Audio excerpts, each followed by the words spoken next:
introductions. Let me see if I can get my bandwidth working a little bit. Okay. Okay. All right. All right. I think we're live now. All right. Let's play the intro. Should we do that? Yes, let's do it.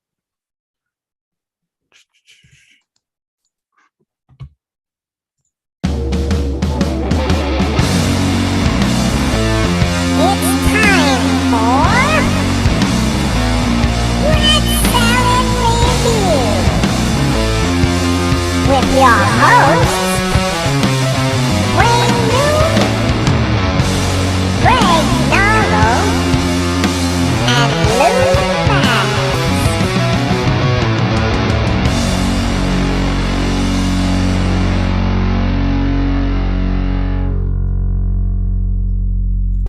Hello and welcome to Rat Salad Review. Today we are joined by author Jesse Fink, the author of this book right here, Bon, The Last Highway.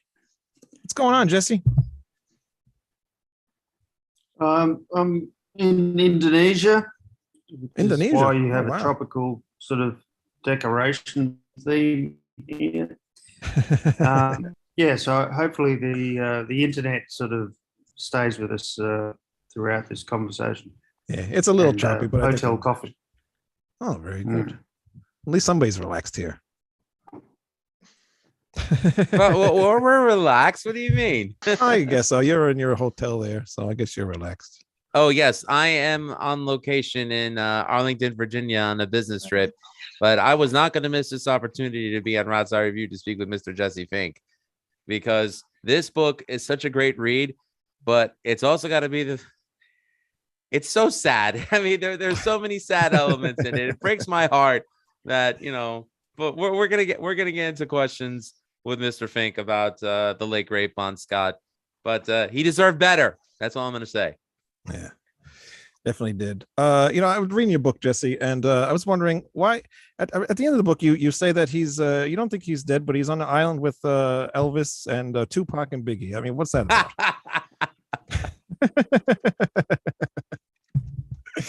Just trying to remember where I said that, but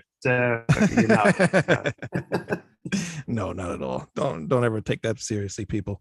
That's not what the book says. But what made you want to write a book about Bon? I mean, you wrote about the Youngs, but why did you want to get so deep into this story about? Well, I guess it's kind of almost like a conspiracy theory in a way. Although I don't want to get blocked off of YouTube for saying that now. But what got you into this whole Bon thing? Well, Manny mentioned before, I wrote a book called The Youngs back in 2013 here in Australia. And that was a very personal book because it was kind of about why AC/DC's music at a very critical time in my own life had kind of saved my life. I was feeling suicidal one night and I put on some Power Age and I kind of made it to the morning. And I felt actually very grateful to AC/DC. And then I thought, Christ, I want to write a book about these guys. And I couldn't believe that no one had ever done a book about the Youngs. And so I went to Penguin and suggested it as a book, and they went for it. And I spent a year writing a book about George, Angus and Malcolm. And that was a very successful book. It just went around the world and was fantastic for me as a writer to finally have a breakout book. But it was essentially about how AC/DC's music connects with people on an emotional level, and it was also trying to kind of, I guess, sort of give some credit and respect to rock and roll as a genre. It was just about sort of cutting through all the bullshit about what is high art, what is low art, and all that, and just making a case that AC/DC's music was art in itself. So there was never any plan, to write another book about AC/DC or to write a book about Bon Scott. But I finished that book, and obviously I had sort of looked into AC/DC's history, and the Youngs was essentially kind of about how sort of AC/DC sort of broke in America, and I had found that a fascinating part of that book that I felt that Clinton Walker in his own book on Bon Scott hadn't really sort of gone into in a very deep way. And so I felt like it was a part of the Clinton Walker book on Bon that was a bit of a mystery. So I set out to kind of write a book about, Bon's final 3 years, from 77 to 80 when he died. And of course, if you look at the map of what AC/DC was doing during that time, essentially they were touring America, right? So you had a lot of people talking about what had happened to Bon who were from England or who were from Australia, but no one really from the United States who was there on the ground, on the tour bus, backstage, etc. For all those hundreds of gigs in America, had really sort of talked about what was going on with Bon. So that's the title. It's The Last Highway. It's the road he took to his own death. So I felt like that was a great starting point for another book on AC/DC. Now you got a lot of flack especially from one of his brothers about this book too. Did you try to contact him at all? Oh, well, what did he say? Because I would love to know what he said to me, directly. Oh, I don't know. It was some video. I think Manny, you sent me the video. It was with that one with Brian Johnson. Oh no, what he's talking about, I'm sure you saw it, Jesse. Like a month or so ago, I guess Australian TV had a special on Bon Scott, and Brian Johnson introduced it.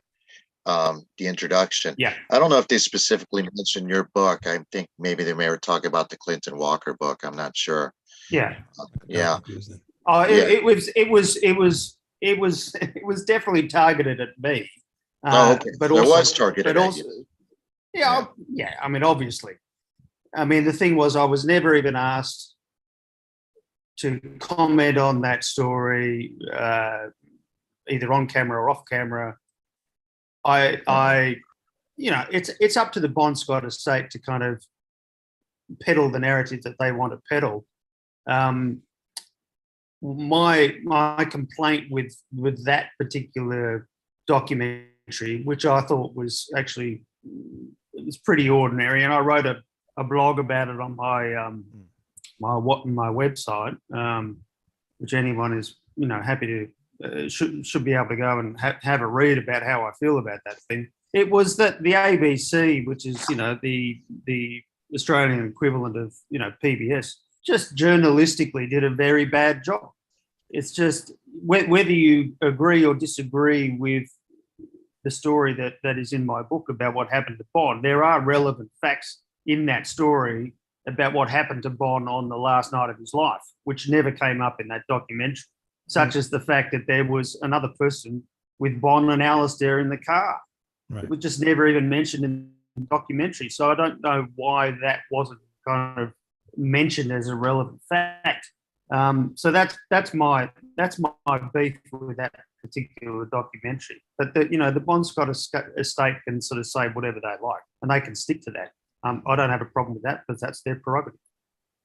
There is one published autobiography titled Fast Right Out of Here, written by Pete Way of UFO and Wasted. And, your book kind of corroborates with him. He stated in his book that he was there with Bon the night that he passed. So there were people that were there, or they were at least there in the final days of his life, where it seems like they're completely written out of the of the textbooks. And Pete Way is no longer with us, and UFO is as big an influence for me as AC/DC was as a musician. So I just think that and the fact that your book even mentions not just Pete Way but Paul Chapman, I mean, I would say that definitely shows credibility in your favor. Well, that was also a bugbear I had with Clinton Walker, is that he released a supposedly revised edition of his book Highway to Hell back in 2015, where he didn't even mention Pete Way and Paul Chapman. And there was the article in Classic Rock, I think it was in 2005, where Pete Way and Paul Chapman actually spoke for the first time about their link to the Bond story, which was pretty compelling. And the fact that Clinton Walker completely ignored that and basically just said, I didn't need to talk to them because they were just sort of, former drug users. And how can you listen to someone when they're so unreliable? Essentially, that's what he was saying. You could make the same claim about the Young brothers because they did their share of chemicals back in the 70s too. So why should Pete and Paul's stories be uncreditable just because they were on chemicals when, I'm sorry, everybody else in the freaking 70s was as well? Of course, everyone in London was on something at that point, right? So it was just, I think it was really remiss of him to not even attempt to get their side of the story. And of course, when I was writing Bond: The Last Highway, and I had started with this idea of, plotting Bond in America from Texas to Ohio, from 1977 to 79. It's like, yes, I got to that point. And then I realized, holy shit, I can't actually ignore the death. It was never part of the plan to put it in this book. But I thought, okay, I've got to do it. And then once I got into it in a very deep way, I realized that there was so much that wasn't in the Clinton Walker book that I had to sort of investigate myself. And that part of the book ended up taking 2 years on its own. It was a real bloody rabbit hole. And it's really confusing. I mean, if readers are confused, by what's in that book, spare a thought for me. I was living it, every day for 2 years, trying to make sense of this shit. And the thing is, there are common strands in all of it. And that's what the hard part was. It was trying to sort of, make it all kind of fit together. Manny? Hi, Jess. I just a little background on me. I'm Latino. My mom's Colombian. My dad's Puerto Rican. That part's not important. I didn't grow up with rock music being part of my heritage. So the first rock band I ever discovered was AC/DC. Thanks to the satanic panic of the 80s, they played Highway to Hell at this church. Bon Scott became my first hero because Bon Scott talked about things, he was already gone by the time I got into him. I'm 52, so I was 12. He was already gone 2 years, but he became a hero of mine. He became my first rock hero, and actually he still holds sway over me. So your book was very interesting. I've read several books not on Bond, on AC/DC, but I had a lot of questions for you. Number one, you kind of mentioned it, but usual biographies go from birth to death. Yours starts at the last 3 years of his life. Was there, what is it? I know you wrote the Youngs book, but the Young book wasn't just about the Youngs. Your book was also about the history of Australian music industry as a revolved AC/DC and what brought into it. So why did you choose to focus only in the last 3 years of Bond's life initially? One, because I get really bored with books that start, with someone born somewhere, in their early childhood and getting through that part of the book. It's always a tedious part of a book for me. So I just felt like I was cutting to the chase. And, I thought like opening the book in 1977 when sort of AC/DC turned up in Austin was just like a great way to start this book. And as I said before, the story of AC/DC in America in the Clinton Walker book had only been contained in one chapter, and there was just so much there.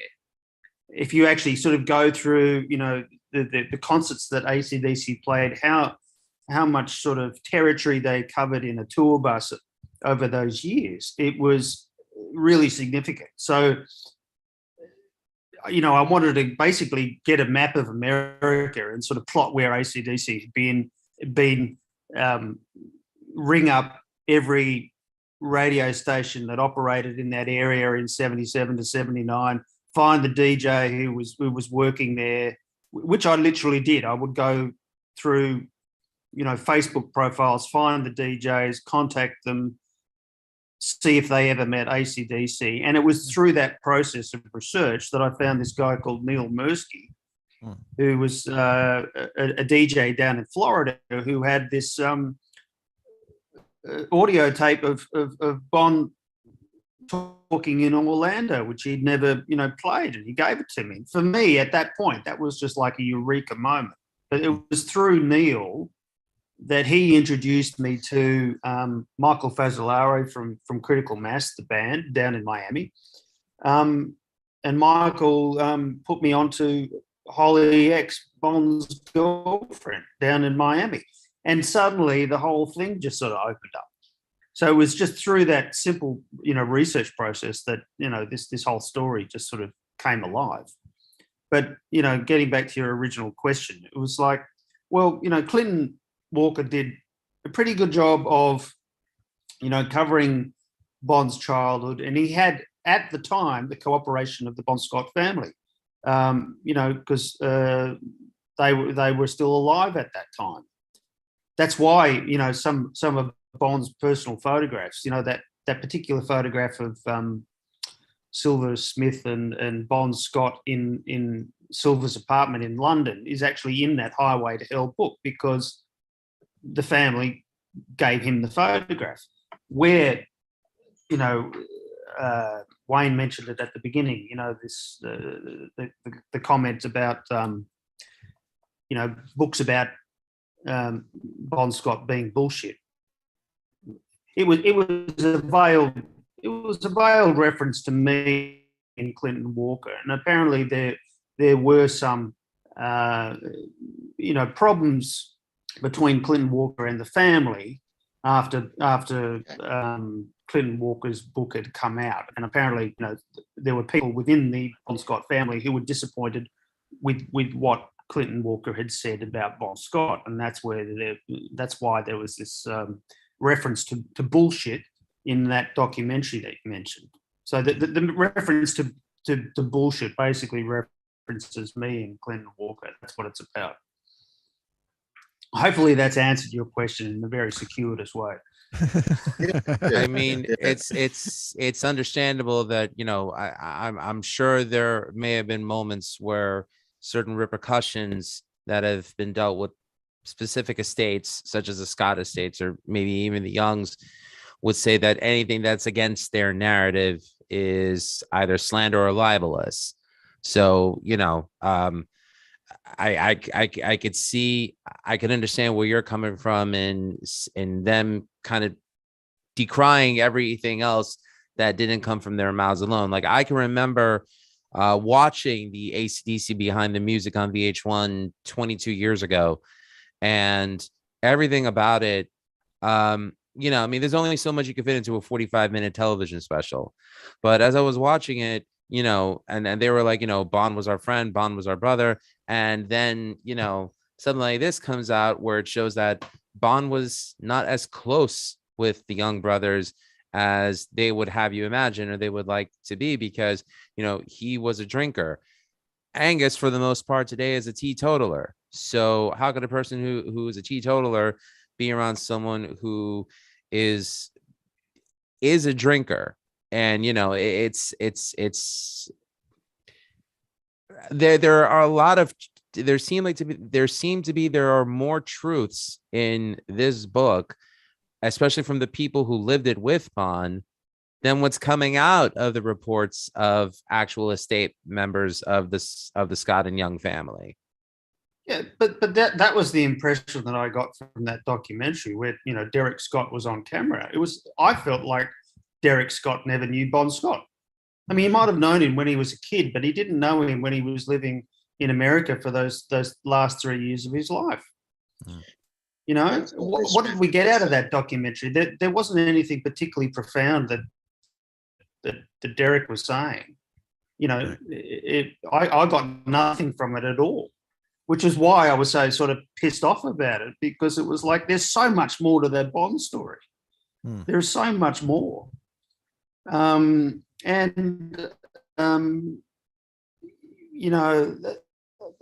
thing that really pisses me off is that there are people publicly sort of connected to the whole, Bon Scott industry, the name of Bon Scott, whose whole identities are enmeshed with Bon Scott.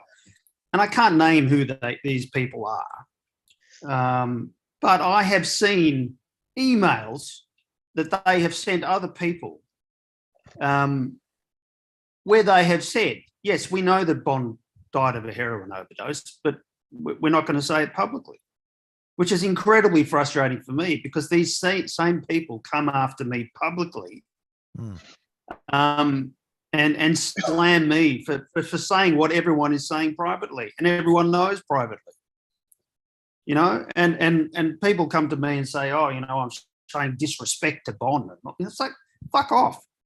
Seriously, I've spent 4 years of my own life basically not getting paid, on a personal mission to kind of, find the truth of this guy's death. That's the ultimate respect. I'm showing him respect. I want to find out how he died. And for me, and for anyone, I think, who is interested in the Bon Scott story, to get any sort of closure on the whole thing, find out how he died. Right. And who he was with and who gave him the heroin. For me, that's the number one sort of, question that remains.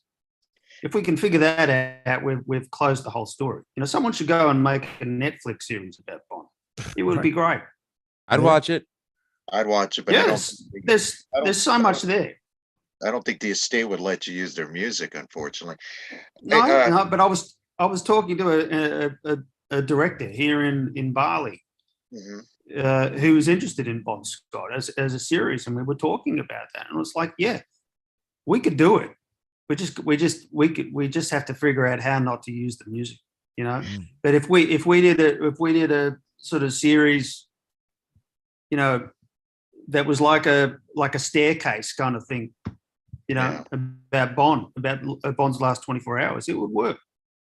Yeah, definitely. Got to get to it before somebody else does, because they'll make it all glamour and glitzy, and he'll be like the perfect little guy, It's like, Jess, here's my question for you regarding Bon Scott. Now, he's been a hero of mine, a hero of a lot of people that are into hard rock, heavy metal. But how come you think it took so long, especially in America? I don't know about Australia, but here, for him to be regarded and respected. Now he's respected across the spectrum.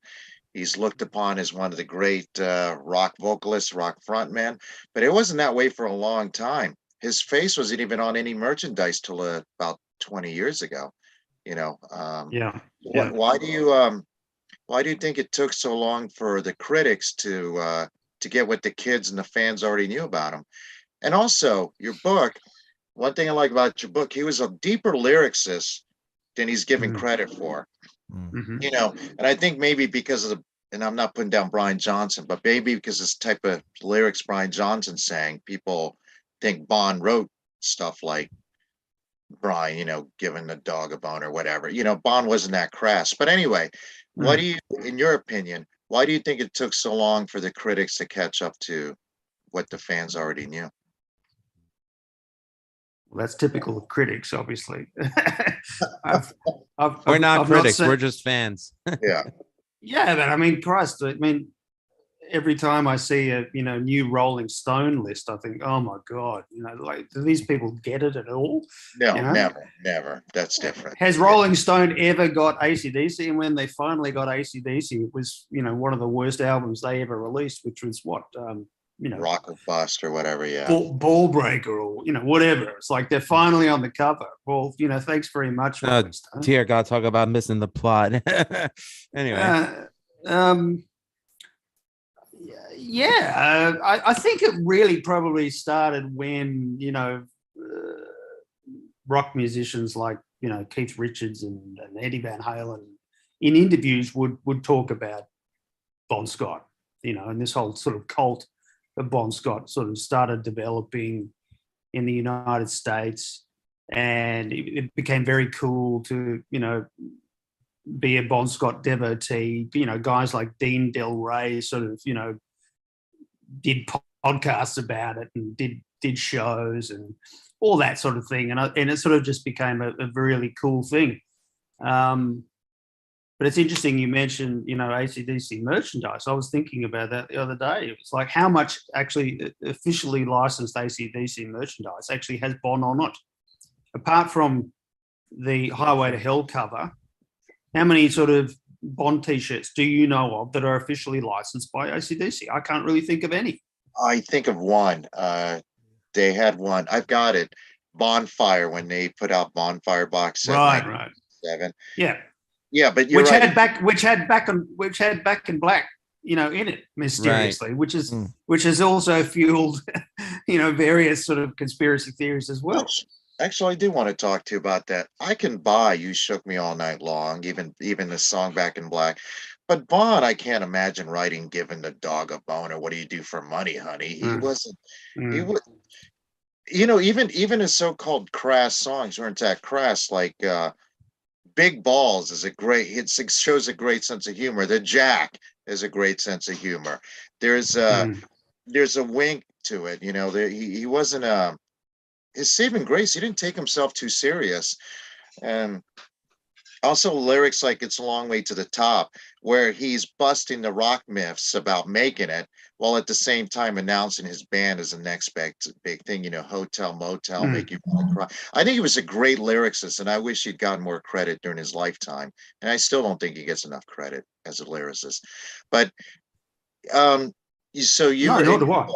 Yeah, in your book, "You Shook Me All Night Long," I can kind of buy that because it's a little too clever compared to the rest of the material, even Back in Black.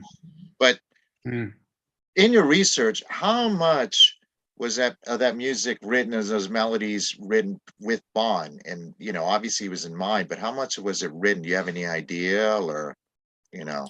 So what do you mean?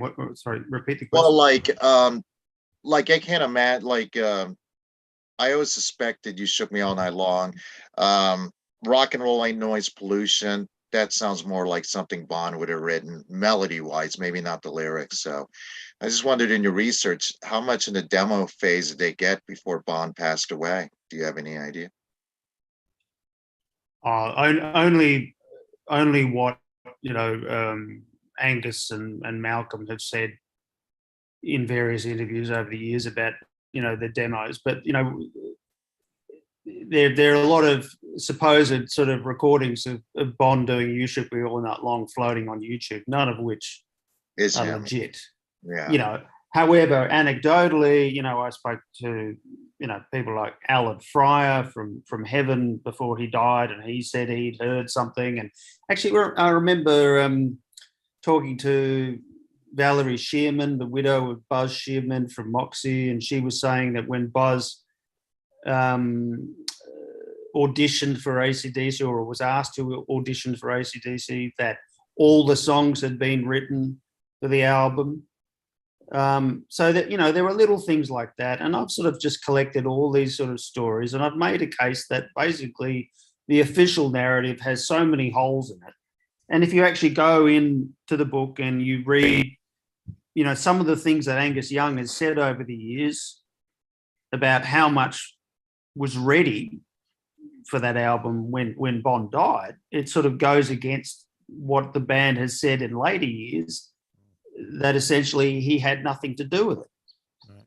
And you know, this thing of Vince Lovegrove interviewing the family back in 2005 and getting an admission that the estate was actually getting some money from Back in Black. Why would they be getting money for Back in Black if Bon had nothing to do with it? Yeah, I agree. You know, I mean, if you look at my book on the Youngs, which a lot of people, you know, were annoyed about because I painted AC/DC as this sort of ruthless business machine, which they are. Right. Right. So it's the truth, because I spoke to the people that they worked with, you know, the managers, the tour managers, everyone who was involved at Atlantic Records. I got the story. It's not like I went into this whole thing sort of thinking I'm going to slam AC/DC. No, I don't think the book was a slam on him personally. But Oh no, but I've had death threats. I've had everything you can imagine from AC/DC fans because of these books. But what I'm saying is, I went in, and basically, I, as a biographer, I kind of took the information that I was given from the people that I was speaking to, and made judgments based on what they said. I didn't go in there just thinking, oh, I'm just going to take out AC/DC. I'm going to take out Angus Young. I'm going to take out Malcolm Young. It was not. It was never, part of my plan. And people think that I've got this agenda against AC/DC, and it's just so not true. It's just basically I'm going on what people who actually worked with him have said and told me. Right. Yeah. well, your narrative as far as the ruthlessness has been confirmed by their former manager, who wrote a book called Dog Eat Dog. Michael Browning is that his name, Jess? Yeah. Yeah.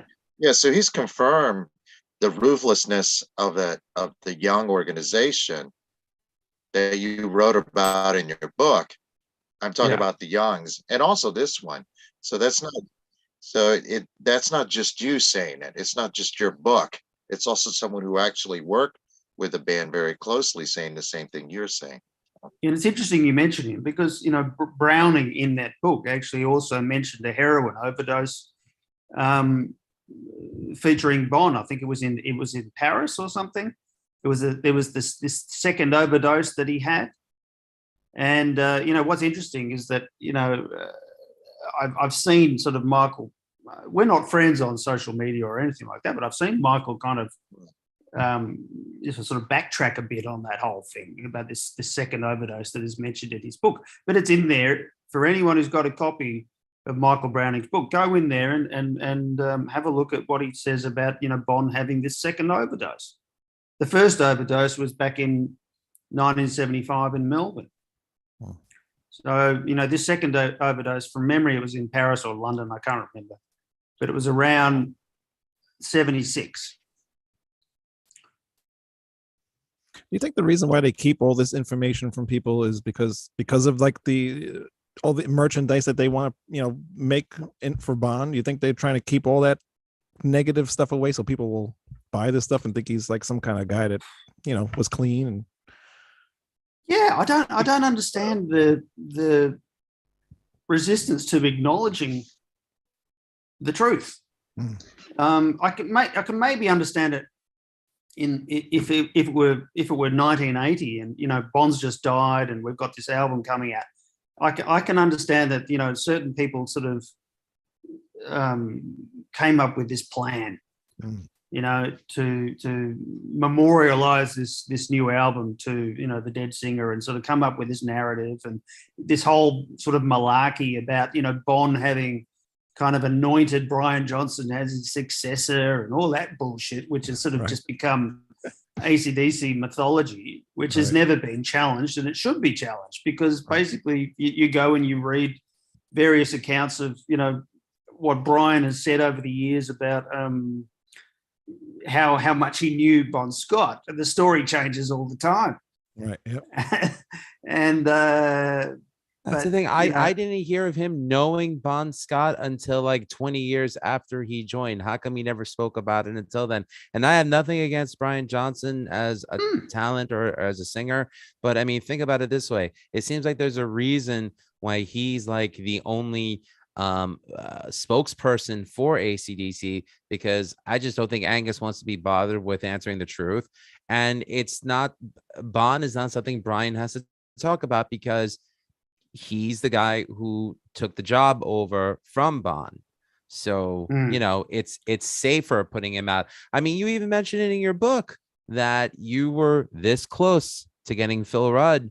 And then all of a sudden it's like he had to change his story and say, I can't do it, which means that eventually he was going to be welcomed back into the AC/DC fold, which I'm sorry, Chris Slade is probably the second person in AC/DC who gets the worst flack from the band. Yeah. Second to Bond. But the way that, you bring it up, Phil Rudd. I mean, the way that Phil Rudd was treated during that time when he had all those legal problems in New Zealand, and he was clearly drug affected. And the way that Brian Johnson and Angus sort of basically just sort of laughed at him. I remember they did a thing with Howard Stern where they basically were just taking the piss out of him, and it was like, this guy's been in the band for decades. It's like, is he a mate or is he just someone you're going to take the piss out of? And the thing was, yes, I got on the phone with Phil and he said, yes, I want to talk about Bond, and we had a brief chat. And then literally kind of just did a complete reversal and said, I just can't do it. I can't do it. He really wanted to get back in, but, he wanted to get back in for all sorts of reasons, which, mostly are about money, I think, at this point. I mean, AC/DC is this massive commercial colossus. It's making hundreds of millions of dollars a year in merchandising, and every time it licenses its music to a commercial or a TV show or a film, it's making tens of millions of dollars. It's a great fucking business.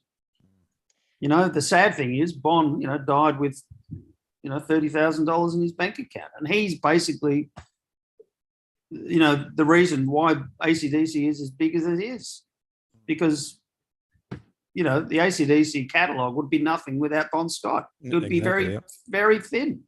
That's very true. Yeah. In fact, they wouldn't even be what they are mentioned- today without all those 50 odd songs that Bond wrote. I mean, they're just, head and shoulders above anything that AC/DC with Brian Johnson had put out. Brian Johnson's the only singer I know that's been in a band for 40 something years and still referred to as a replacement singer. It's kind of strange. The crazy thing is, I would have never known you as a replacement singer until I heard the Who Made Who cassette for the first time ever in '91, and the song Ride On from Dirty Deeds Done Dirt Cheap was on it. And I'm like, wait a minute, who is this singing? And then I found out it was Bon Scott. Now, again, I grew up on the Brian Johnson era because, Back in Black and For Those About to Rock and Flick of the Switch were available in the United States. And it wasn't until I personally discovered Ride On where I said, you know what? Brian is a good fit for AC/DC, but Bon was the soul for AC/DC. And that's when I went and discovered the back catalog. And I said, holy shit, these are some of the best rock and roll songs that you could ever hear. Not taking anything away from the talent of Brian Johnson, but it's just, wow. What a foundation to build an empire on. You have this guy that, for all intents and purposes, he should have been treated a lot better than he was. And the other thing too that you point out in your book, Jesse, is if Bond had lived during the MTV era, that would have been, in death, he became something he wasn't in life in the United States, a mega superstar. I'm not kidding you. Classic Rock Magazine, which is an English magazine, about 10 years ago called him the greatest rock and roll frontman in their in their poll, above Jim Morrison, above Mick Jagger. That's how much his stature has grown in the 42 years since his passing. So you're right. It boggles the mind what he could have done. I do wish Bond had stuck around. I wish he would, list a little bit longer. Anyway, that wasn't a question, so my apologies. He would have been another David Lee Roth. Right. There would have been nothing stopping Bond from, doing a California Girls. Bond would have kept his hair. Yeah, but he would have been brilliant because he just had that sort of, mischievous sort of impish quality that, that wink in his eye, the glint, that's the thing that people still connect to. There's humor in it. There's humor in the whole Bond Scott persona. There's a lot of, badness and devilishness, but there's a lot of humor. Essentially that's his appeal, I think. He's the kind of person that he was a small guy. He wasn't necessarily the most attractive guy, but he had a shitload of charisma. Yeah. And nobody sounded like him. No, an amazing performer. How he used the stage. If you watch like the the Paris concert from 1979, which is the Let There Be Rock film, and you just sort of watch Bond on stage while Angus is playing. You don't know quite who to watch. You know, Bond's not actually singing; he's just moving, but he's just absolutely, mesmeric. It's fantastic to watch it. It's funny you mentioned that. You mentioned Eddie Van Halen. Eddie Van Halen in Guitar World once mentioned his favorite singer was Bon Scott. Him and David Lee Roth were backstage because they didn't pay attention to the one they opened with. There was a Day of the Green. There was all these bands. I think you mentioned in your book. They heard the sound, and him and David Lee Roth ran out there, and they saw this guy in a schoolboy uniform and the shirtless guy, and they couldn't believe that little guy could sing like that. They were shocked, and they fell in love with that band. Your book actually, what surprised me about your book is I read Clinton Walker's book. Not surprising, but Bond was a man who had a lot more depth than his image would suggest as a human being. He was a lot more well-read than his image would suggest. He was a lot more sensitive than his image suggests. So, and your book actually made me like him more than I already liked him. And I liked him as a persona, but your book made me see him as a human being. So excellent job. So thank you for that. No, pleasure. Yes, that's how I felt too. I felt like I've got through the stereotype, the cartoon like representation of Bond that I think things like Bondfest perpetuate, the sort of the Peter Pan of rock persona. There's so much more to Bon Scott that isn't put out there. And you mentioned, the fact that he read books, that he was going to art galleries, he was going to feminist bookshops, he was, hanging out with Silversmith, who was a woman who obviously changed his life in a very profound sort of way and introduced him to new things and new people and a sort of a different sort of class of society and certain,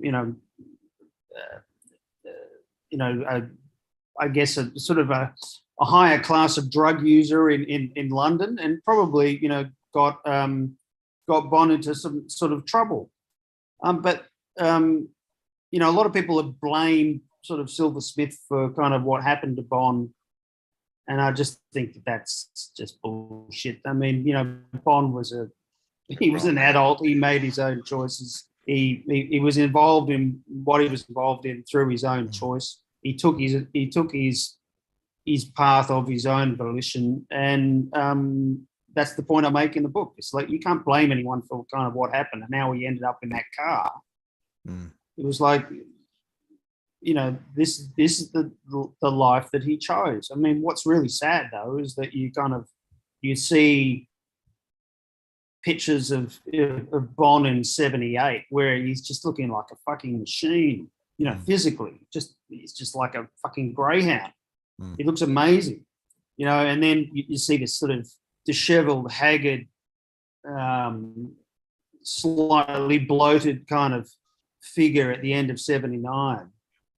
And you can see that the drugs are starting to have a toll on him, and he'd become a sort of different person. And some of those final images of Bond in England in early 1980 are really, tragic, really sad. But for me, it was kind of like, there are all these clues about what happened. It was like, I've just got to start piecing this all together and kind of make some sort of sense with what Paul Chapman and Pete Way have said and what Silversmith has said and what Alistair Kinnear has said about what actually happened. And I think I've basically done as much as anyone could possibly do in that regard. And the new edition of the book has sort of incorporated some information from a French reader who contacted me after the book came out and said, "Oh, have you seen these articles in French? Bond talking to a French journalist in 79 and a 2009 interview from Peter Perrett in French. And you know, these stories have kind of changed, I guess, the story in some way, because now, you know, in this new edition, you know, this French reader, Patrick Beaumont, has come up with this article saying that, you know, Peter Perrett was also there with Zena Kekuli, Alistair Kinnear, and Bond, you know, when Bond went back to East Dulwich. So what's the actual story? The police story is that there was only one person involved, which is Alistair Kinnear. If there were two other people there, possibly three other people, it sort of, you know, puts the whole thing into a different light when you think that the whole thing around the Alistair Kinnear story was that he was on his own and he couldn't get Bond up to the flat. If there were other people there, then why was Bond left in the car? Was there ever a point, I guess, in your findings where you kind of told yourself, maybe, you know what, I'm getting too deep with this. This is a dark road I'm heading down, and maybe I should quit while I'm ahead? Was there ever like a point while you were writing that where, you know, you thought that? I mean, I'm glad you did, and I'm glad you finished the book, but even, you know, within the first 30 pages where you're talking about, you know, the person from Texas that Bond became friends with, how he lost his mother to suicide, he lost his brother to suicide, you know, him with his friend going down a drag race where the car was impacted and they flew out. I mean, like, there is some really dark stuff there that is the complete antithesis of what AC/DC's music was all about with Bond. So, I mean, did that ever cross your mind where you're like, I'm going to stop? Well, I mean, I'd gone through, you know, really dark periods in my life before. You know, I wrote a book. I hope I'm not getting too deep with this question, and I apologize. No, it's fine. I've dealt with all this shit. But, you know, like, I wrote a book called Laid Bare, which is my second book, which is about my divorce from my first wife, which is an incredibly dark book. You know, and I had a mental health, you know, struggle for about 10 years where I was afflicted with terrible OCD, you know, and it's the worst thing that anyone can possibly go through. And, you know, I got through all that. And, you know, and then I wrote the book The Youngs, which is about basically AC/DC saving me from a suicide attempt. You know, so I'm pretty kind of au fait with, you know, the dark side of the human condition. And I actually feel some sort of connection to Bond because I think he was a lot more complex and a lot darker than people sort of think. And I certainly related to his personality in some way and felt like I was kind of getting to know him better through this process of research, and felt like I was getting a more well-rounded, accurate kind of representation of who he really was, and having the privilege of actually, you know, meeting his friends and girlfriends and getting them to finally talk for the first time and giving me this impression of someone who was, you know, as you said, the antithesis of kind of what everyone thinks he is.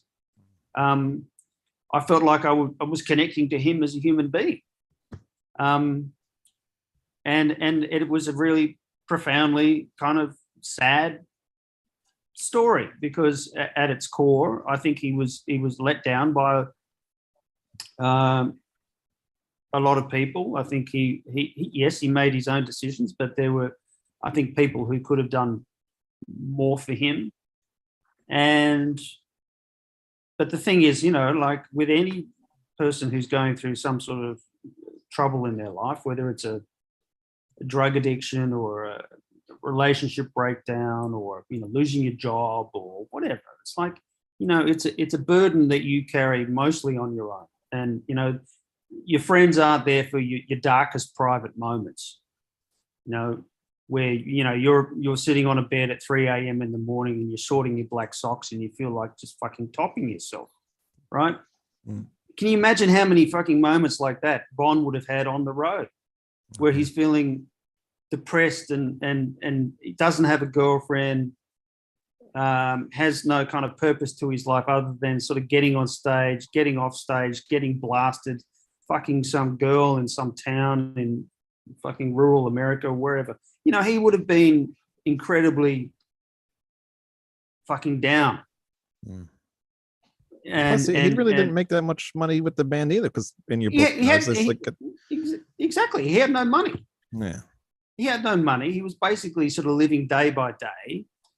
It almost seemed like he was a little afraid of Angus and Malcolm too, because in the book too, somebody says that they were afraid that maybe they would beat him up because of, you know, when he played live or something one time, he messed up something. Yeah, that's right. In I think it was in Lubbock, Texas. Right. How do you say it? Lubbock? Yeah. Where the shows were suffering. There was a show in where was it? Warwick, Rhode Island, where they actually got kicked off the stage because Bond had totally fucked everything up, and they got kicked off the stage because of his drinking. And I actually have a friend who was there, and he said, "Yeah, it happened." You know, so basically everything that's in that book is corroborated. I've put it all together, and basically the impression that I got was, yeah, Bond was sort of leading this double life where, you know, he had the ability to kind of get up on stage, you know, give a great performance, you know, go to the bar, you know, drink, you know, pick up a girl, whatever, go back to his hotel room and, you know, wake up and do it all again. But there was a whole other side where, you know, the persona that he had on stage was very much against who he was in actuality, which was a person who, you know, had been on the road for, you know how long, you know, over a decade with various bands, had never had a break, right. Was playing music that really wasn't the music that he enjoyed. You know, he was listening to Steely Dan. He was into completely sort of different kind of music. He was hanging out with guys from Outlaws. You know, there was talk that he wanted to do a Southern rock album. He didn't have the opportunity to write the kind of songs that he wanted to write in AC/DC because he was getting edited by Malcolm and Angus. And actually, you know, Silver Smith sent me a piece of writing that she had written just before she died, talking about how, you know, Bond wrote his songs, and about how, you know, he had to sort of submit his songs to Angus and Malcolm, who then proceeded to basically dumb them down.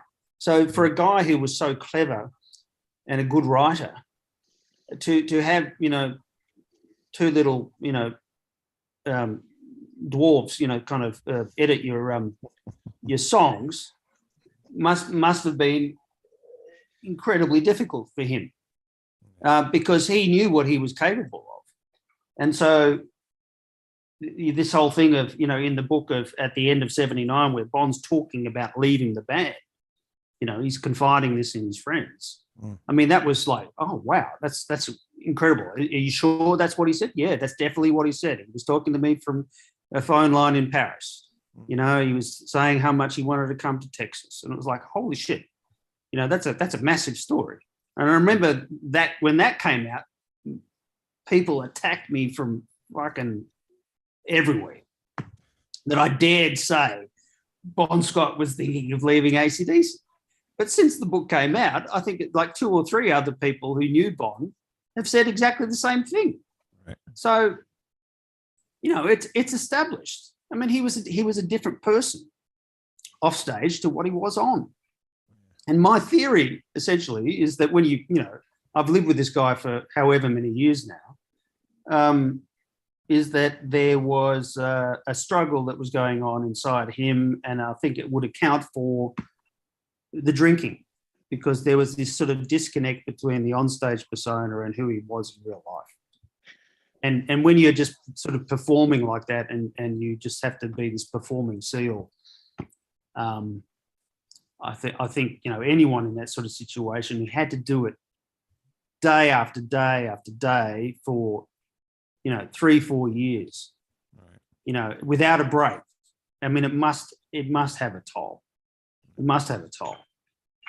Especially with the way the band is now. The band just like, it's everything is all like calculated to do this and do that. It's like a machine. It's not a band anymore. Would he even be able to deal with that today? People often say, what do you think Bond would be doing? I literally say, I think he'd be probably be out fishing somewhere. Maybe I think bigger than AC/DC. He'd probably be a painter in the south of France with a bit more talent than Ronnie Wood. Right? Yeah. He was he was a clever guy, Bon Scott. He was a clever guy, and as Manny said, he was a brilliant writer, and above all else, that's what he should be celebrated for. He was just incredibly funny, and there's so much skill in sort of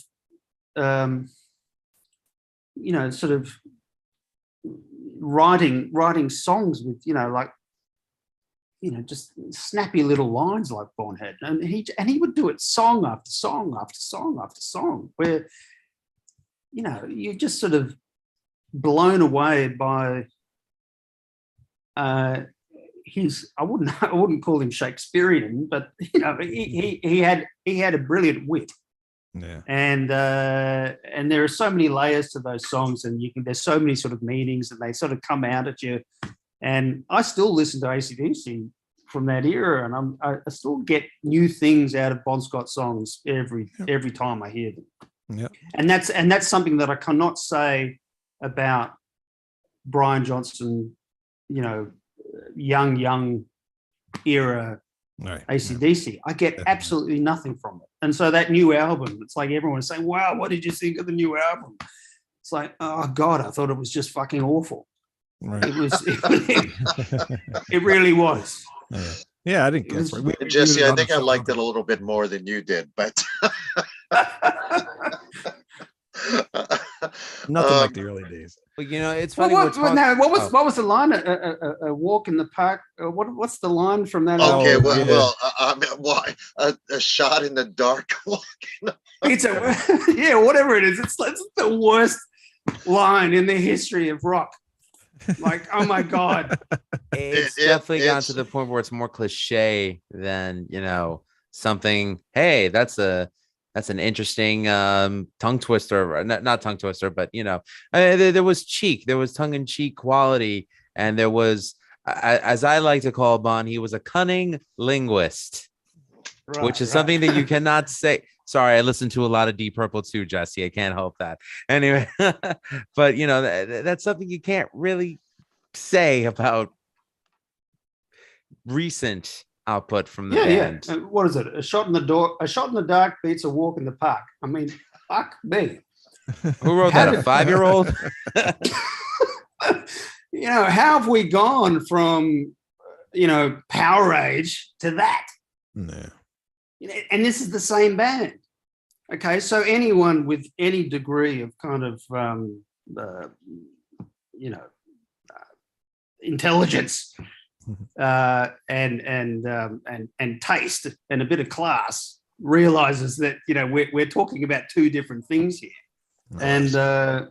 And so that's why I can't get into this sort of later period stuff. Also, getting back to the whole lyric thing is I make a point in the book of talking about what Brian Johnson had actually done prior to joining AC/DC. And if you actually look at what he wrote for Geordie, it was like he didn't write a lot. He had co-writing credits on 3 songs. Yeah, that's it. They were shit songs. Right? And so then suddenly, wow, fucking Brian Johnson is, stuck in this sort of cabin in the Caribbean. And in 15 minutes, he comes up with You Shook Me All Night Long. I mean. Okay, well, that I believe is a Bon Scott tune. Number one. Exactly. I mean, he loved American women. So that line, she knocked me out with her American thighs. Bon loved American women like we love our French fries. He was into them. There's a lot of lines that are Bon Scott like for sure. So yeah, I never believed I would have Brian never Johnson guessed wrote that. I never thought, like, I like Back in Black, but given the dog a bone, I keep bringing that up. She's using her head again. Bond would never have written. Exactly. Yeah, I agree with you. Given the dog a bone, that's something I would have. I like the song, but that's the kind of thing I would have written, like, when my balls first dropped and I discover chicks. I want to give a dog a bone. It's so silly. Yeah. For me, it's got Malcolm Young all over. Yeah. Right? That's the kind of thing Malcolm Young would write, not Bond. Yeah, but I mean, I think some of those melodies, because they've never written anything like Back in Black since then. I'm talking about musically. So I do think Bond wrote a lot of those melodies, if not the lyrics, in my opinion. So I agree with that. Also one thing your book brought out was back in the 70s, you could have what they call regional success in the United States. I don't think that exists now. But you point out they're big in Texas, they were big in some other places, Florida, where I'm living at. And in other places, nobody cared. It was a different era for sure. It's kind of sad because you also point out the DJs. The DJs made the decision what songs are going to be played. Now it's Clear Channel. It's a whole different thing. It's 70s a was lost definitely era. more free form. Yeah, and that was a big part of the Youngs, the book that I wrote before. Yeah, was how that whole era was so fucking unique, and it just spawned so many amazing fucking bands that have stood the test of time, and the music from that era is just the best. I think it's never ever been matched, and it was like this totally unique time in music, and I think that in itself is an amazing fucking story, and that AC/DC was sort of right in the middle of it. This sort of young band from Australia, kind of really not sort of cutting it, about to get dropped by their record company, and suddenly they change management, they end up with Lieber Krebs, they kind of start playing these big arena shows, and suddenly boom, it all takes off. They change producers, they get Mutt Lang, and fuck, what a story. That quite apart from Bond's character story, it's just the story of AC/DC during that time in America was fucking fascinating. Someone should make a film about that. Like we'll never see bands like Aerosmith, Ted Nugent, AC/DC, Foreigner. Let's talk about Foreigner for fuck's sake while I have the opportunity. Why isn't that band in the Rock and Roll Hall of Fame? Because they sucked. Rock and Roll Hall of Fame. That's why it took about 900 years get me to get started. AC/DC in there. For God's sake, Rock and Roll Hall of Fame. Fuck them. All right, go ahead. No, fuck. I agree. Fuck them. But let's just talk about Foreigner for a minute. I mean, they were the biggest band in America, right? Yeah. So it's complete disrespect. It's complete disrespect. Well, just over in the United States, because Foreigner weren't hip, which are and they were supposedly a corporate rock band, and they, God help them, they had hit singles that people actually like.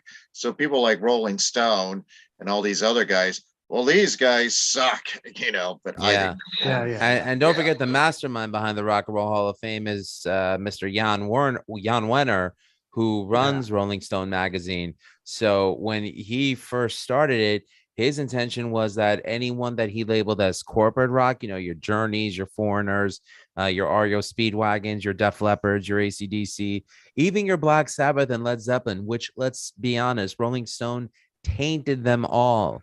They hated every band that turned up their amps.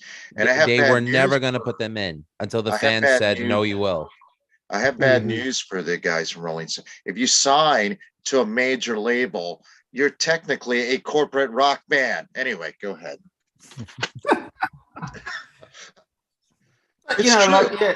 But talking about Foreigner, I mean, I went and literally met Oh yeah, you Mick, talked to Mick Jones. Mick Jones Yeah. in New York, and I went to his apartment In his and bathrobe. in his bathrobe, talking about his drug addiction. Okay, and we're talking about Mick Jones, right? So the idea that Bon Scott wasn't up to his fucking eyeballs in the same substances is just a joke, and there is still this resistance among certain, sections of the AC/DC fan community that the Bond was even doing drugs. Well, I'm one of those who resist the idea, but I believe he did, because I don't believe that. For years, I believed the narrative, he passed out and choked to death on his vomit. Yet your book's not the only one, but I have not seen anything that showed that's what happened. It's a death by misadventure.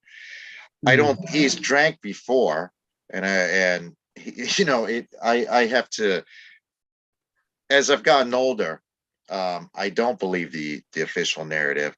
And maybe that was done to protect the family. Maybe it's done to protect the band name. I don't know, but yeah, and he grew up in an era where he did a lot of drugs, and that was a sting. It was his wife said so, his ex-wife, his bandmates, so yeah, I mean, he partook, unfortunately. Yeah, but I mean, look, at what point do you clear the air? At what point do you tell the truth? I think we're coming up to, what is it, next year? It's going to be 50 years of AC/DC as a band, right? Right. It's been 50 years. I think the AC/DC kind of fan community is mature enough to be able to deal with the truth once and for all. Just tell the truth.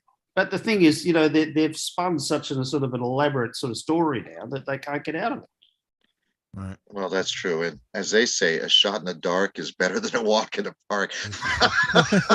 Yeah, so they say. But it's it's the unfortunate truth is that it's always the victors that get the final word. But there's only one thing that stands in that, to me, that's more relevant than the final word, and that's the truth. And the events that you mentioned in your book, because they were corroborated by people who were actually there outside of the AC/DC camp, and all them kind of interweaving with each other, then obviously this means that there are certain people in the camp, not that they need to atone for it, but they need to stop fucking lying.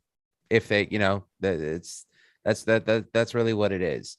I mean, look, Phil Lynott was one of my biggest musical heroes. It kills me that in the end it was heroin that took him out. I loved John Bonham. It kills me that it was chemicals that took him out.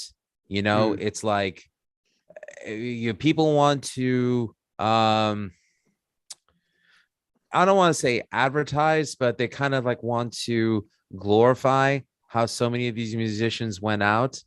But, the truth is that a lot of it was unavoidable, but unfortunately with the music business comes before music. So that feeling of humanity for your bandmates or for whoever you're working with is unfortunately thrown out the water with yesterday's dirty laundry. So it's sad that all we're told is what they want to tell us, and thankfully we have people like you who actually do their research and go out of the way and dig through the muck and mire and creating great material for us to read and go, wow, okay, things are starting to unravel. I know, but people like Taylor Hawkins are still dying. So when does it change? When are we going to have a real honest sort of discussion about alcohol and drugs? Yeah. And I think the greatest respect we can give Bon is find out the truth of how he died. Yeah. I mean, if you had just lost someone in an unexpected way, in his body was found in a car, wouldn't you want the truth? I would. Death by misadventure is kind of insulting. Yeah. Yeah, but the fact that, I mean, how can you have an inquest into someone's death without even talking to who was there? The police never spoke to the people that I produced for that book. 40 years later, I come up with some eyewitnesses who were there. Why didn't the police? And Kula Kukuli, I don't know if you guys remember from the book, but Kula was the lead singer of Lonesome No More, which was the band that was playing at the Music Machine the night that Bon walked in. She said in the original edition of the book that she thought Bon had done heroin. She was there. She saw him with her own eyes. She had used heroin herself. She said she knew that he was on heroin. And then she said to me, but please don't use my name, obscure it in some way. I don't want to upset anyone this late in the game. I think that was her exact words. She died a couple of years ago, so I had no problem using her name in this new edition of the book, right? But Kula was the sister of Zena Kukuli, who was the manager of that band, who was the wife of Peter Perrott. Zena and Peter now apparently were both with Bon and Alistair. You just put it all together. It kind of all makes sense now. And so this is the thing is, I am limited in the fact that there is no police report. If it had been, there had been one, it's been destroyed. All the hospital records have been destroyed. There are certain documents that are just not accessible to any researcher, right? But I've basically put together as much as I possibly can about the events of that night, and I put together a more detailed kind of summary of what happened than the police certainly ever did, and right. A real inquest would have called witnesses, and if the witnesses had been there and said, oh, we think Bon actually sort of died of a heroin overdose, do you think the outcome might have been a little bit different? Do you think they might have kind of looked a little harder? I think they would have. Yeah, of course. Oh, absolutely. Yeah, that's foul play. They would have had to. Yeah, but it was all wrapped up in what, 72 hours.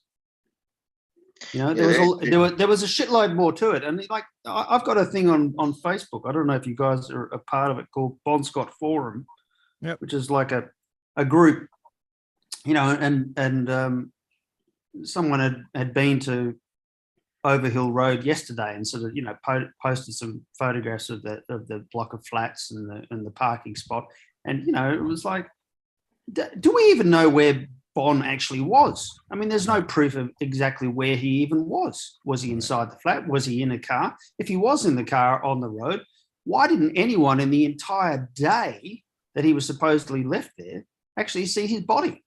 Right. I mean, this is a high traffic area where there's a huge sort of residential complex across the road. No one saw Bon in the car for an entire day. Does that make any sense? Yeah, the only account we have is Alistair Kinnear, who's now dead and disappeared while sailing from France to Spain. Now that's an interesting story in itself. Yeah, that is. It very could be your next book. Definitely not.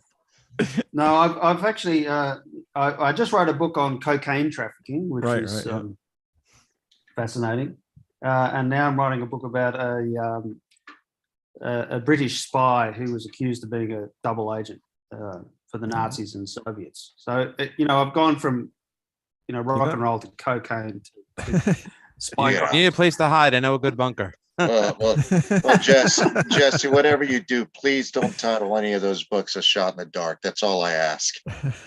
Oh, come. Well, then if it's a spy, then it'd be a Pink Panther book. Okay, so take it easy. Well, Let's that not was do a cool movie. So That was all right. But yeah. speaking of A Shot in the Dark, what's happened to the Brian Johnson autobiography? It seems it's supposed to not come out in November, isn't Yeah. it? Yeah. I don't know. The release date has just kept on shifting and shifting and shifting, and Well, I have no idea when it's coming up. Yeah, but I'm very intrigued about what's in that book, and whether they. What do you think really went down on with some of these things? What do you think really went down with him leaving the band at, what was that, like 2016 or something? He said, You mean with his ear problems? Oh yeah, you have any insight into that, Jesse, on that? I think basically, what was it, Jim Brewer? What he said? I don't know what he said. What did he say? Yeah.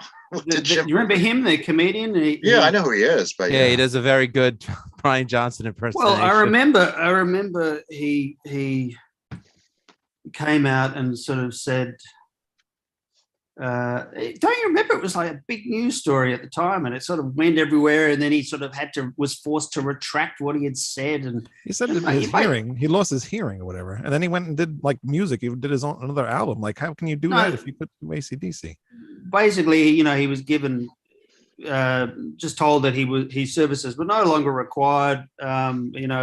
Got the news at his house in Florida, and basically was sort of dealt with like he had been an employee, of a fucking computer company rather than a rock band for the past 35 years, and it was just sort of dealt with very brutally, and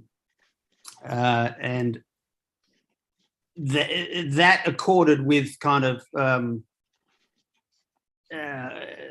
or dovetailed nicely with my own kind of experience with Phil Rudd, and basically what happened to Phil Rudd and how he was dumped so unceremoniously by Angus Young.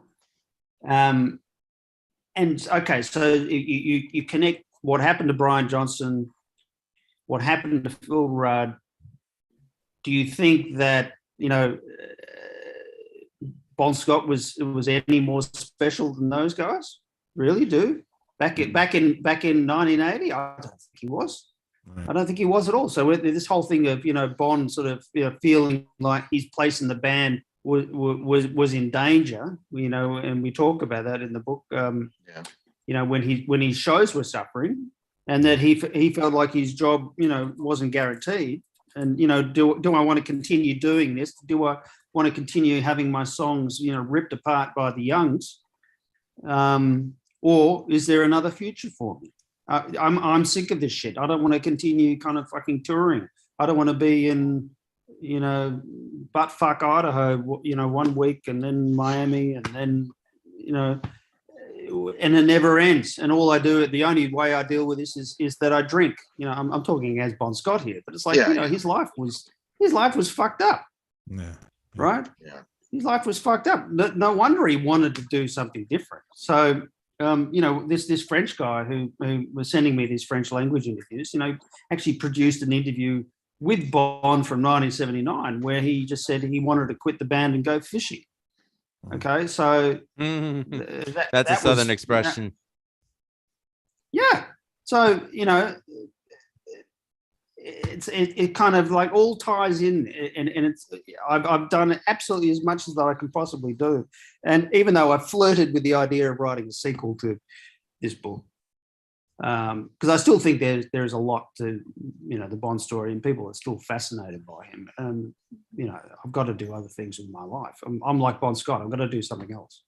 I hear you, but it makes me wonder though when when AC/DC first signed to a label with Bon, because Dave Evans could claim to be the singer before Bon, and that's fine and dandy. But when they signed to an actual label, it was with Bon. But there's always that when a band signs a contract with a label, that the initial members are partners, as opposed to let's say for example, take the band Kiss. Paul, Gene, Peter, and Ace were equal partners. When Right. Ace and Peter quit the band, it just became Paul and Gene, and everybody else that they hired after the original two left, they just became paid salaried employees. Was Yeah. it always like that with AC/DC, where it was Malcolm and Angus and everybody else collected a paycheck? Or like, are you privy to any of that knowledge? I recall seeing like a royalty split. I think Michael Browning might have talked about this in his book. I think he might have talked about the royalty splits from Let There Be Rock, and I think that the band was getting like equal shares, and Michael Browning was actually making more than the band members were, and this had caused some sort of stink, obviously, with the band. So it's actually in the Michael Browning book. You have it, Manny, right? So Yeah, it's in that book. Yeah, it is. There was a big brouhaha after Let There Be Rock, because Let There Be Rock started selling internationally. Yeah. So So they were all getting like an equal share from that. But Yeah. then you have a situation where, and I talk about this in the Youngs, and who did I talk to? Who it was? That's right. I don't think I named him exactly because he didn't want to be named. But yes, someone very, very high up in the sort of the AC/DC universe spoke to me and said, "Look, I'll give you an insight to how this all works," and essentially that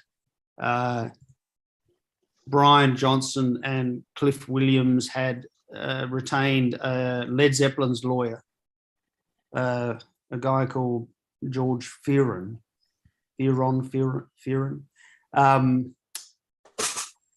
to represent them regarding their cut from merchandising and royalties and everything else. And obviously the import of that was that it wasn't exactly equal. And them having retained this entertainment lawyer had caused massive friction with AC/DC, or with the Young family. And of course, Brian was asked to, stop writing, or had his name taken off the songs. What album was it? Help me here. Razor's Edge. Yeah, Razor's Every Edge. album from Razor's Edge on, Brian's got no credit on. Yeah, that's right. It's good that you guys all just said the same thing in unison. So you know your topic.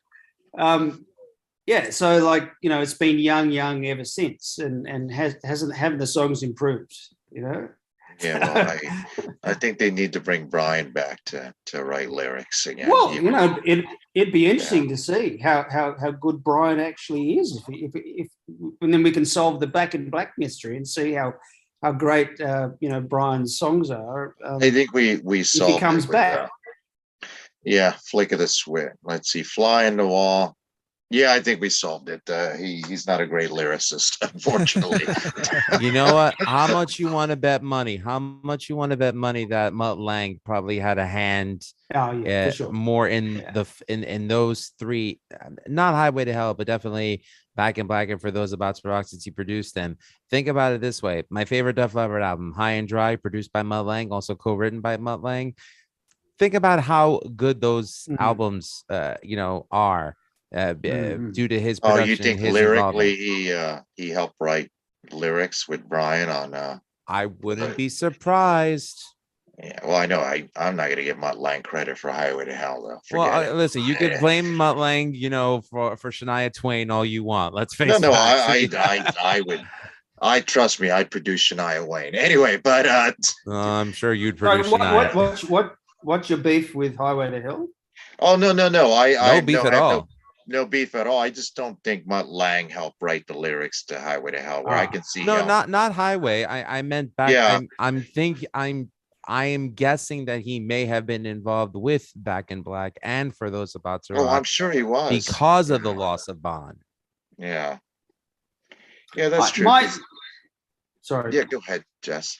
No, it's just that my feelings about the lyrics on Back in Black is that it's probably 60-40 or something, that there are substantial amounts of sort of Bond's lyrics sort of scattered throughout that album, but they've basically just sort of, added bits here and there, or kind of, changed a word here and there. But the good parts, which sound like Bon Scott, are unmistakable, such as, You Shook Me All Night Long. Yeah. I even say, I mean, anyone listening to that song can just sense Bon Scott all over that. Yeah. And the thing is, fucking fans aren't idiots. If you're obsessed with the band, you've listened to all their albums, you buy all their albums, even the shit ones. There are many in the AC/DC catalog. After a while, you get to know these songs, extremely well, and you identify the sound, you know the rhythm, you know the cadence, you know the melodies when you hear them, and I think You Shook Me All Night Long has Bon all over it. And the other song that I was very intrigued by was Bedlam in Belgium off. No, that's definitely Bon Scott, because that's a story about Bon Scott. Yeah, that was what happened to Bon Scott. Now what happened to Brian Johnson. It's funny you mentioned that. I'd forgotten about that song. Bad Lamb in Belgium. We want to play. But it has the zip of a Bon song. You just know a Bon song when you hear it. Yeah, because there's a story to it. There's a story to Bad there Lamb is a in story Belgium. to it. Unlike Exactly. Rising Power, which is about, well, never mind. Anyway, I do like that album, but I do too. It fails in comparison. I'm not damning the album. I'm just saying that lyrically, again, nobody's accusing Brian Johnson of being the Bob Dylan of the hard rock world. That's all. Oh no. Well, the most important thing. Leonard Cohen wasn't losing any sleep when he bought Flick of the Switch. That's all I'm saying. Brilliant, Leonard Cohen. Yeah. Can I ask Wayne a question? What's that? You've got a lot of CDs behind you there. Yes. Oh, that guy. Yeah, he does. Yeah. A few. I have a few. I'm a CD collector too. My question to Wayne is, collection's up there somewhere. Are CDs coming back? For me, they are. I think so. I think so. The records got popular for a while, and now the records are becoming more and more expensive. So now CDs are starting to come back, and they're getting a little more expensive too, but they're a lot cheaper than records. Yeah, I think they're coming back too, which is good because I own myself like 4,000. I don't have any here. Cassettes are coming back as well. No, cassettes were shit. Why and would anyone buy 8-track? cassette? But they're coming back. Oh, what about reel to reel? Why don't we go back that far? Cassettes. Because I think the last HAL 3000 was destroyed, man. Well, fucking cassettes. I hated cassettes even back in the day. Anyway, the most important thing is, Jesse, what's your favorite Geordie album? Oh my God. God, man. The one with Brian Johnson. I honestly never even heard a Geordie album, so. Well, you call yourself a fan. My God, Wayne. My God. Look, I really wasn't into Geordie much. And, it was interesting. It was interesting kind of, well, what was interesting for me writing this book was I would obviously look at, what concert AC/DC played in what town or whatever, and then you would see who the support band was. And there were so many bands that I'd never heard of. And the great thing about YouTube is you go and you just plug in the name of this band, like Artful Dodger or whatever, and it's like, and then you hear songs that you've never heard, that you're never going to hear on radio. And some of this music was just fucking amazing. So it was actually a process of sort of musical discovery for me. Finding, bands like, Point Blank, which is a great band. So it was really kind of nourishing for me, and it kind of sort of sent me off in a completely different musical directions, and I love that. I love that sort of whole process of kind of discovery. But that's what we get from collecting. You know, I'm just looking at all your CDs and I'm missing my own at home. You know, people don't get it, but it's kind of like, yeah, you know, you take a risk and you don't know what the fuck you're about to listen to, but it can sort of, you know, set your life on a whole different direction, which I love. You know, that's what, you know, writing does for me. It's kind of like the cocaine trafficking book came out of Bon Scott. You know, if I hadn't written Bon Scott, I wouldn't have been writing about Colombian cocaine cartels. But you know, there's a connection there in Miami. So, you know, that's part of the job. But now you're I'm impressed with your collection. I'm not. Your first books is one of your first books is about soccer. So what did that have to do with the Malcolms? Oh gosh, you make a connection there. No, well, I used to be a sports journalist, and I was a football writer in Australia. So soccer. No football. It's okay. We get it. Yeah, we get it. Soccer, and then what happened? Oh, look, I had a breakdown of my marriage, and ended up sort of writing this other book about at the end of the marriage, but that sort of coincided with me kind of losing my job as a sports writer because I had taken on my boss at the TV network at the time, a guy called Les Murray, over a conflict of interest that he had, and it turned into a big sort of shit fight here in Australia, and it sort of ended up on national television, and and I ended up sort of writing about relationships, but you know, and then through that time, you know, like as I said to you at the beginning, you know, I felt suicidal one night, and I sort of turned on AC/DC. So if you know, I hadn't broken up with the wife, and you know, my life hadn't sort of gone into a big hole, but from losing my sports writing job, I might never have listened to Power Rage. So who knows? But this is, you know, this is the butterfly effect. Everything that you do always, you know, has some sort of consequence down the line. Yeah, definitely. Yeah, we're glad you made it out alive, Jesse. I mean, we're happy to be here with you. There is one last question from myself that I would like to ask. Mark Evans, the original AC/DC bassist, who most recently played on the most recent Rose Tattoo album with another great Australian singer, Angry Anderson. Such a little guy, but great talent.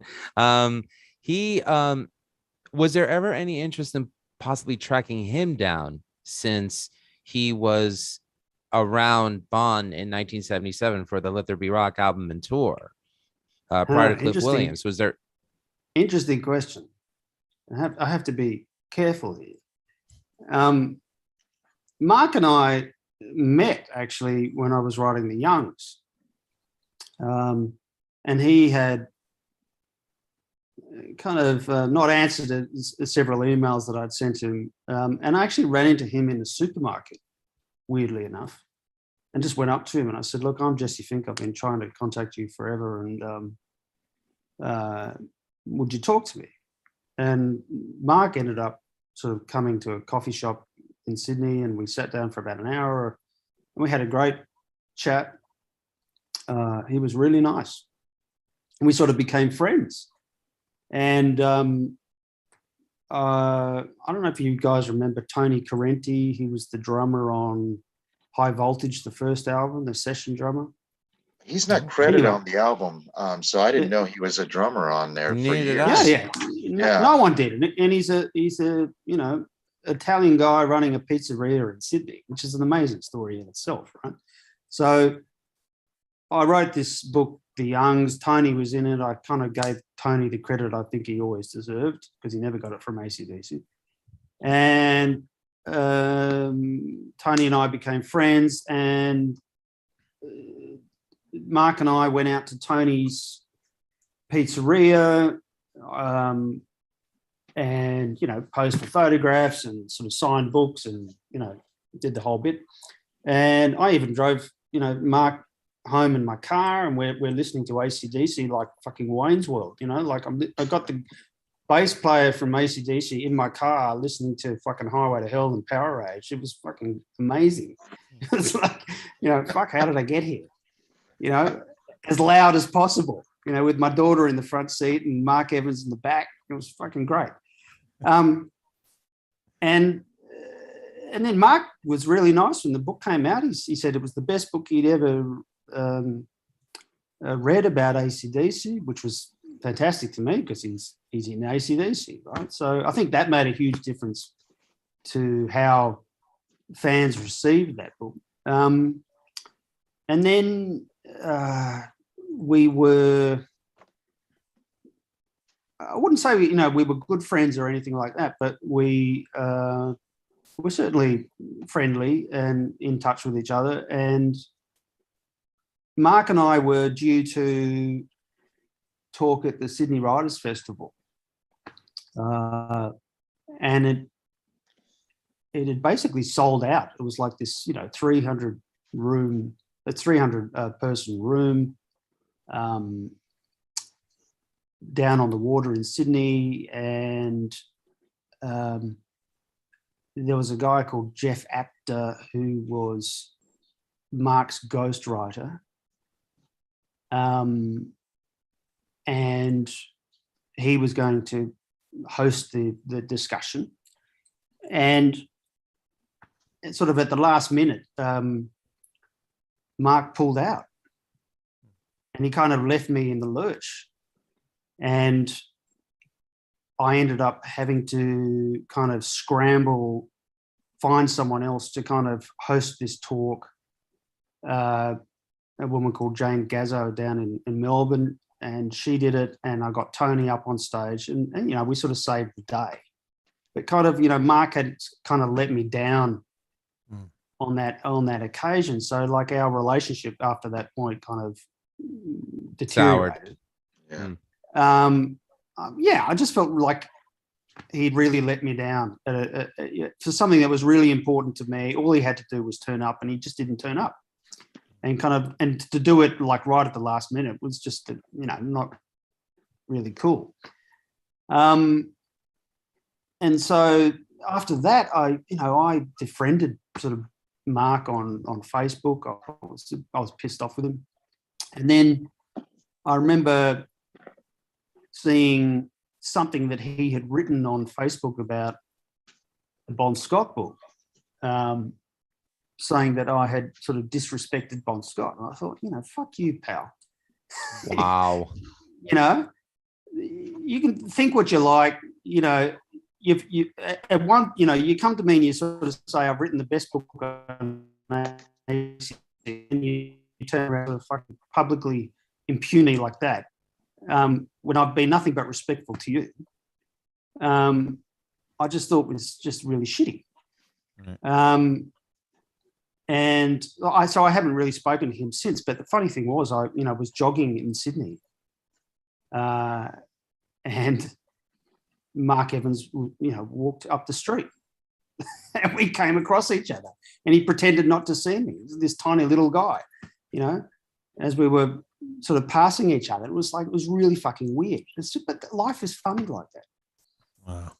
You can be close to someone 1 minute, and then suddenly you're just complete fucking strangers. So on a personal level, I feel really let down by Mark.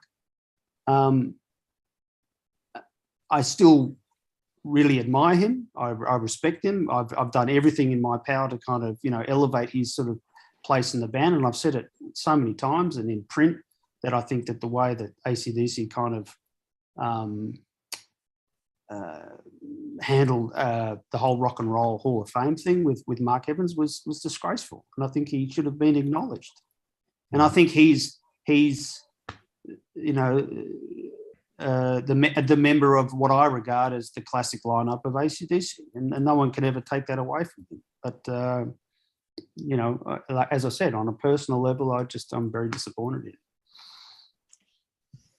We'll have Lou have the last question. So He already got his. No. I mean, that was my last question. If you no, guys have I anything don't else to have ask, any go more. ahead. I just want to tell you how much I enjoyed your book. Even if you're not a fan of AC/DC, it's just a really great read, and it's also a great read, not just on Bon Scott, but that history of rock and hard rock and of that time period, the late 70s. Anyway, great book. So thank you for the book, for writing it. Great, Yeah. great photos in here too. Oh yeah, excellent photos. So. Yeah, finding those I photos. particularly I like tell this you, one. Great. She actually sent me a photo of her study in Miami, and she's actually put together all the photographs of her and Bon that she can find, and she sort of made a little shrine to Bon in her office, Well, that's which is cool. lovely. Yeah, because I mean, people say, oh, there's no photos of Holly with Bon, but the fact is that they were photographed together, and they were photographed in 1977 in New York when she was a Atlantic Records promo girl. Hmm. So she's great actually. She's managed to sort of get through all these years without anyone actually knowing who she is, which she really appreciates, and kind of. It's been so difficult, never sort of dropping her name. Yeah. But I've managed to do it. Yeah. Well, it's a. Go ahead, Wayne. Oh, well, it's a great book. You got something else to say, Manny? Go ahead. No, you're gonna say it. You're gonna, Yeah, go ahead and finish up. It's definitely a great book. People need to really go out and read that book. What is your favorite AC/DC Bond era album? I'll let you finish. You guess. That's the question. What's the? I'm gonna guess Power Age. Yeah, there we Is it go. Power There Rage? we go. Okay, that's what Yeah. Yeah. Well, Power And is Age it Power Rage rules. or Power Rage? Power Age, actually. Power Age. Yeah, it's not Yeah. Power Age. It's Power Age. So No, the idiots for on all- that show, that metal show, pronounced it wrong. For all the reasons I said before, it's like and this is what I was sort of trying to say in the book, and it was certainly kind of like the platform for kind of why I looked into Back in Black in such a forensic way, was that the thing with Bon Scott was that he was writing songs from his life, right? He wrote about shit that was going on, whether it was, not having money, girl trouble, whatever was fucking going on in his life. He was writing about it. And it was why so many of those songs are still so relatable to people.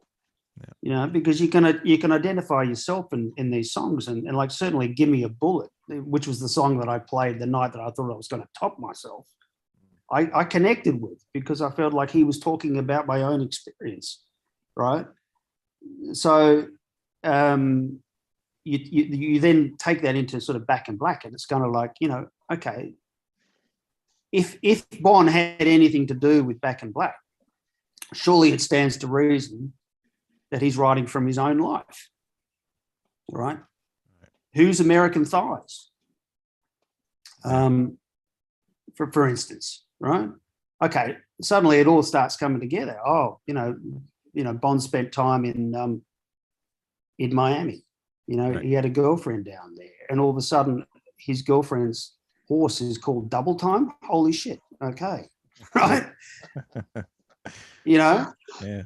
So now that I read the lyrics to that song, it all fucking makes sense. Yeah, definitely. Right?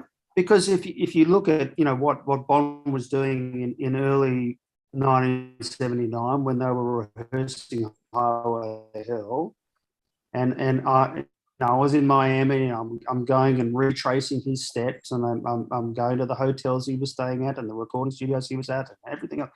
The lyrics to You Shook Me All Night Long suddenly makes sense as a Bon Scott song. Yeah, definitely. And that's what I think Power Age has in abundance. It's just like a writer at his peak, who's just sort of fucking nailed his craft, and it's just such a joy to kind of listen to it. Not only just the power of the guitars and the production and everything else, and it's just the cleverness of his lyrics, and that's why it sort of stands head and shoulders, I believe, above all the others. And I don't think Back in Black is anywhere near sort of the Right. quality of sort of, you know, Power Age. I mean, I still love Back in Black. Don't get me wrong. I think it's a more uneven album. There are songs on that are as good as it gets. Like Back in Black is fucking astonishing, right?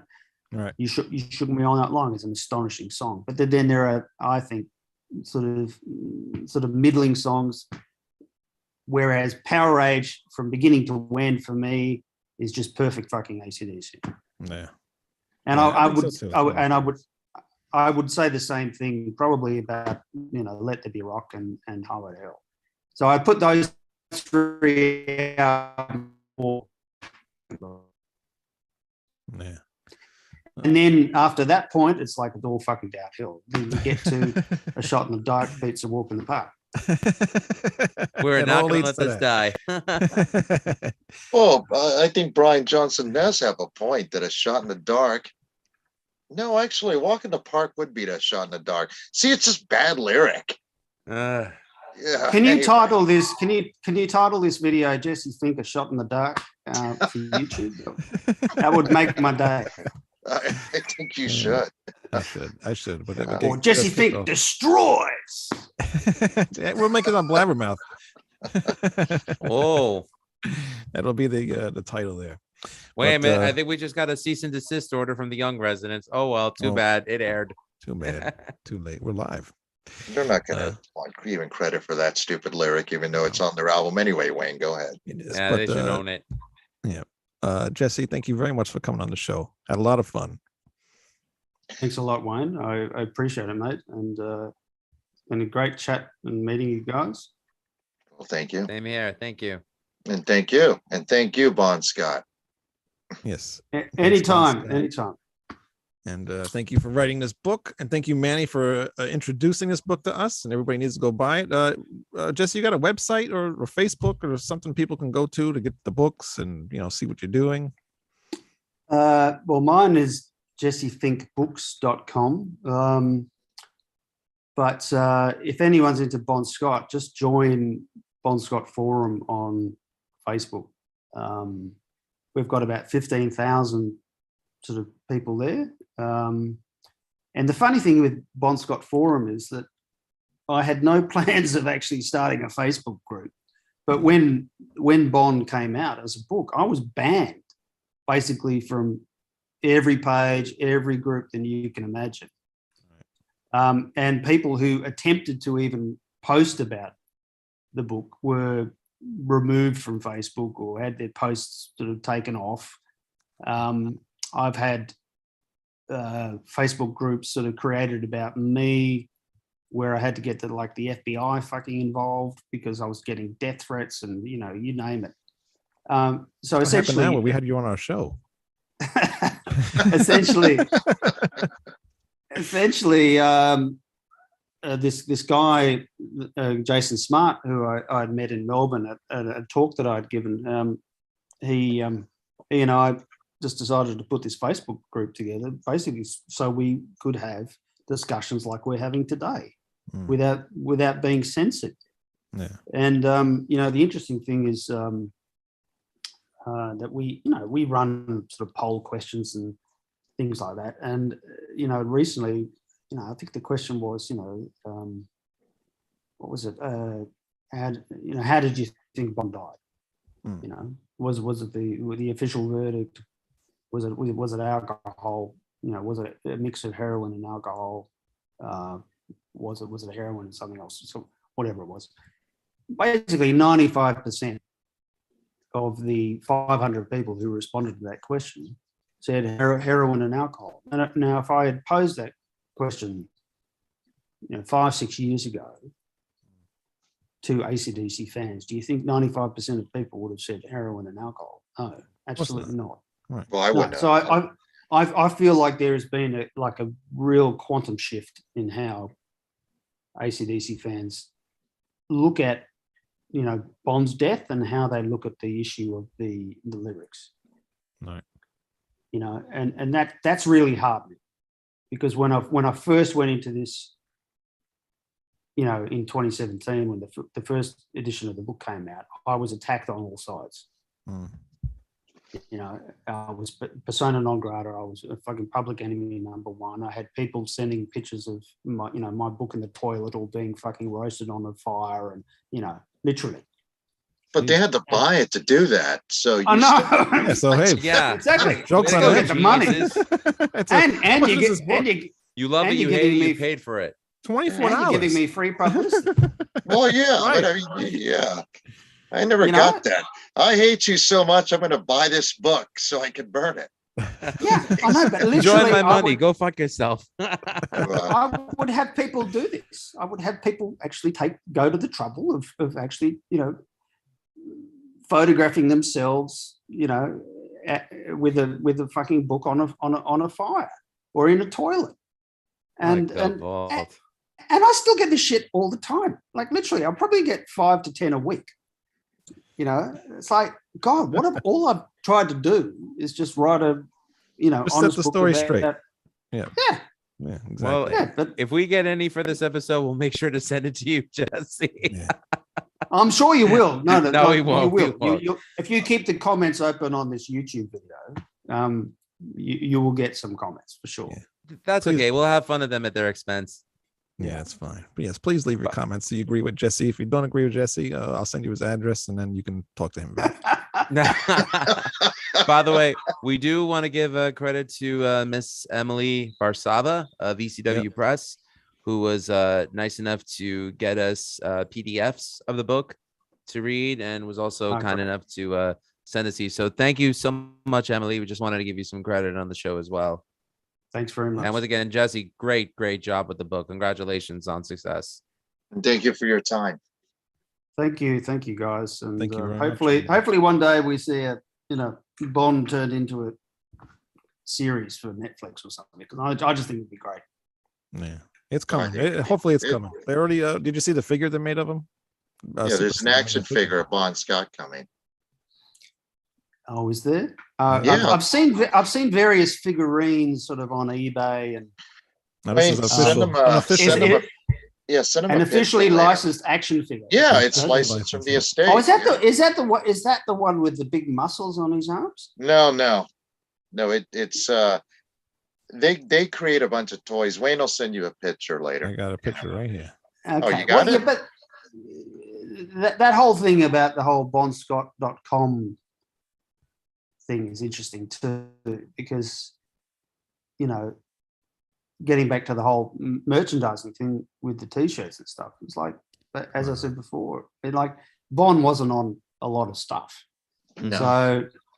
So I think, oh my God. Okay. I didn't know Bond did steroids. Hang on. What belt buckle is he wearing?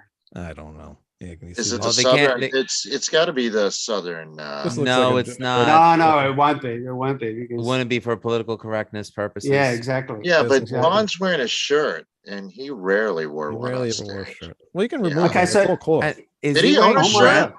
I don't Did he think own a did. shirt? I don't think Anyway, so. And it go comes ahead. with an extra head too, in case you Since want. when did- Okay. This is interesting because Since is when did that Bond on, wear grandma jeans?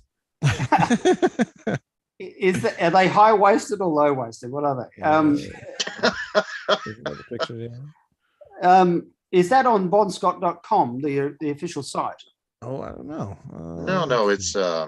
It's on Super 7. Super 7, it's a toy company. Oh, I don't know. They make it. Okay, Yeah, I don't know if it, but it's officially licensed. It's officially licensed, yeah. Yeah, Wow. they made action figures, I think, of King Diamond and other Okay. hard rock Okay. metal guys. So So this is the thing that sticks in my craw is the fact that I get accused of cashing in, on Bon Scott. Now, you do not cash in on someone when you go and spend 4 years of your life writing a biography of someone and then have to Right. put up with another 4 years of getting abused about it, right? But Yeah. releasing an action figure is cashing in. oh yeah, that Right. is cashing in. Absolutely. Yeah, that is cashing in. So, let's just call it for what it is. Yeah, I've never attempted to fucking cash in on Bon Scott. I can assure you there are easier ways of cashing in. Yeah, it's not on his website. I don't see it on there, but it's Super 7. So if anybody wants to buy that, which I'll be buying, I think many. I'll will. be buying it too. I'll throw it on my wall somewhere. So All right, It was- guys. Excellent. But again, thank you very much, Jesse, for coming thank on the you show. again. Thank you, Jesse. And hopefully we'll be guys. talking soon. Okay. Have a good night, Ciao. everybody. Ciao. RatSaladReview.com. Lou, you got anything coming up? Nothing at the moment. right, good. Just, if you want to look up more of what I'm doing, check out my link tree, musicizlifepodcast.com. We'll be back next week with the Judas Priest versus Iron Maiden series, with Painkiller versus No Prayer for the Dying and Fear of the Dark. Yeah, I think so. And don't go to his website because he doesn't update it. And we will see you guys next week. Goodbye. Nope, I'm lazy. Demoni. Good night, everybody. Goodbye. Ciao. Ciao.